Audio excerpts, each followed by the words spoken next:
নমস্কার, আমি তনুশ্রী। আজকে আপনাদের কাছে নিয়ে এসেছি আম দিয়ে টক ঝাল ঝাল রুই মাছের ঝোল। আমের সিজনে এই রেসিপিটি খেলে এতই তৃপ্তি হবে যে আপনি রোজ রোজ বানিয়ে খাবেন এবং যতটা ভাত খান তার ডবলই খাবেন। দেখতে থাকুন আমি কিভাবে রেসিপিটি বানাচ্ছি।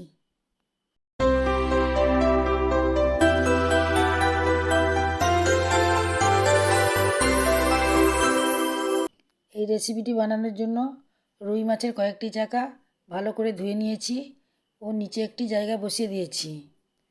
এবার দিয়ে দিচ্ছি নুন, দিয়ে দিচ্ছি হলুদ গুঁড়ো, দিয়ে এটাকে ভালো করে মাখিয়ে নিচ্ছি। মাখানো হয়ে গেছে। এই জলটা ঝরবে বলেই আমি নিচে জায়গাটা আগে থেকে বসিয়ে রেখেছিলাম। কড়াইয়ের মধ্যে আগে থেকেই জল বসিয়ে দিয়েছিলাম। এবার দিয়ে দিচ্ছি নুন।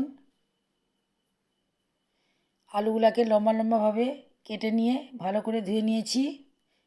এবার এটা এর মধ্যে দিয়ে দিচ্ছি।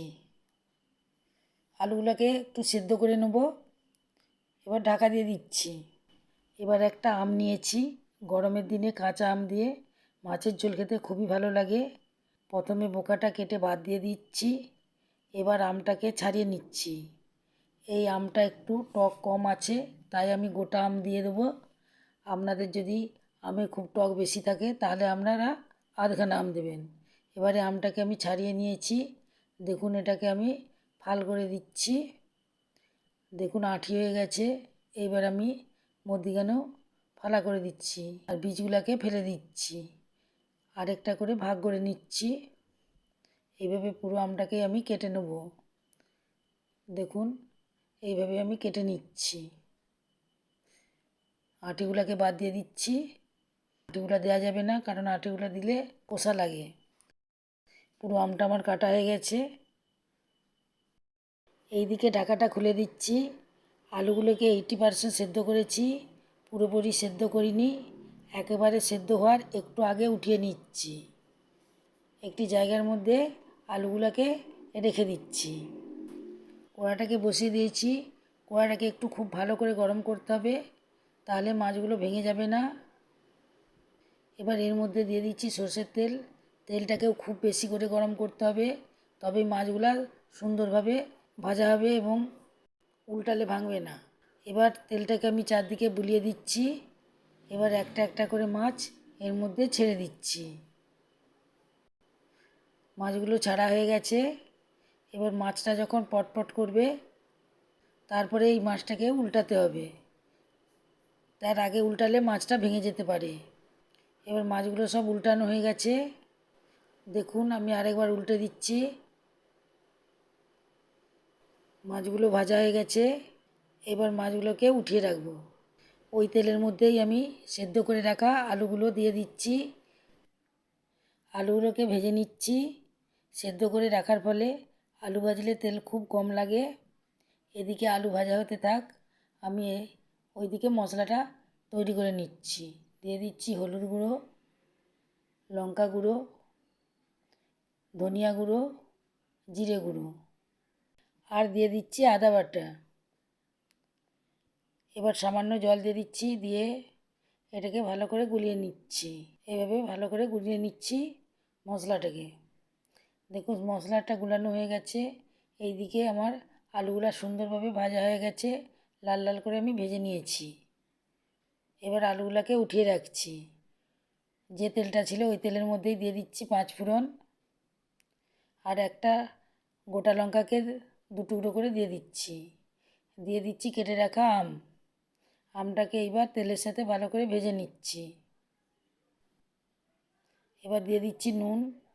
নুন দিয়ে আমটাকে ভালো করে ভাজছি। নুন দিলে আমগুলো তাড়াতাড়ি ভাজা হয়ে যাবে। দেখুন আমটা ভাজা হয়ে গেছে। এবার সামান্য হলুদ দিয়ে দিচ্ছি, দিয়ে এটাকে ভালো করে কষিয়ে নিচ্ছি। দেখুন সুন্দরভাবে কষানো হয়ে গেছে।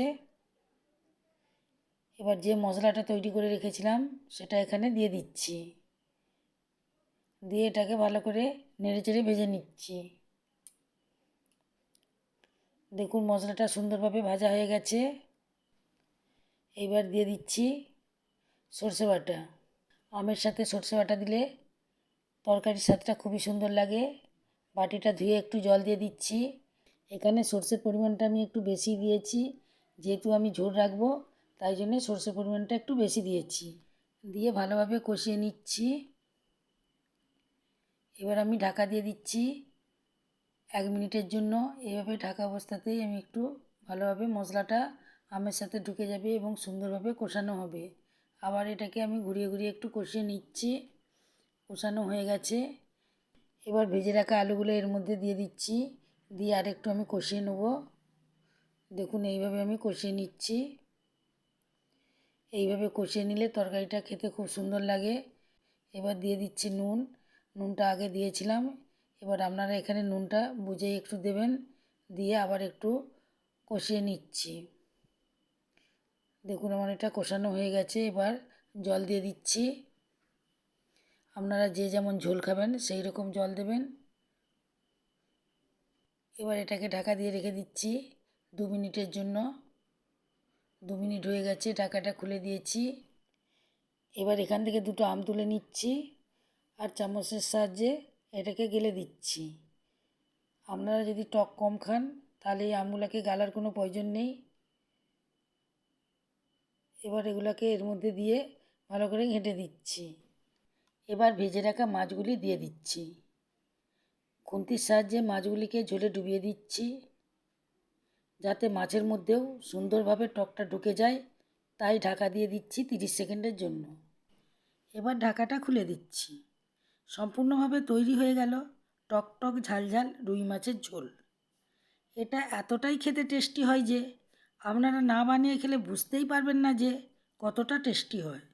এক থালা ভাত তো অনায়াসেই খাওয়া হয়ে যাবে, আর যারাই খাবে তারাই আঙুল চাটতেই থাকবে।